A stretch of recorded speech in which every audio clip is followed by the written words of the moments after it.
भाई मी ना आता हे खूप ट्रॅव्हलिंग आपण आज आता ट्रॅव्हल करतोय म्हणून त्या हिशोबाने किंवा त्या अनुषंगाने मी तुला याचं उत्तर देतो.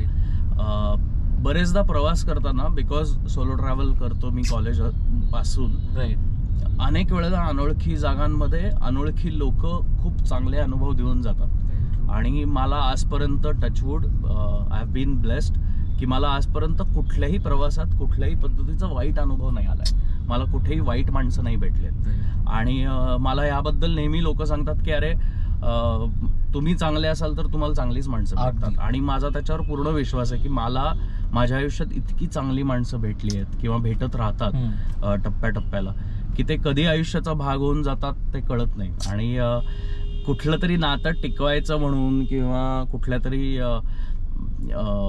एखादं रिलेशनशिप आपण मेंटेन केलंय हे दाखवायचं म्हणून ते करण्यात काही मजा नाही. ते नॅचरली झालं तर त्याच्यात खरं बॉन्डिंग लक्षात येतं. सो माझ्या आयुष्यात हर्षदाताई असेल, मृणालताई असेल, संजय जाधव असेल, चंद्रकांत लोकरे असेल, बाकी अनेक मित्र, आरती, आशू, रोचन, खूप लोक, अनेक जण आहेत की जे इतके छान जोडले गेलेले आहेत इतकी वर्ष.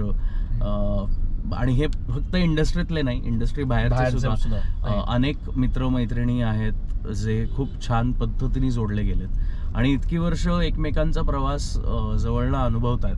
त्यामुळे आता ते खूप नॅचरल आहे बॉन्डिंग होणं किंवा एकमेकांबद्दल काहीतरी वाटणं.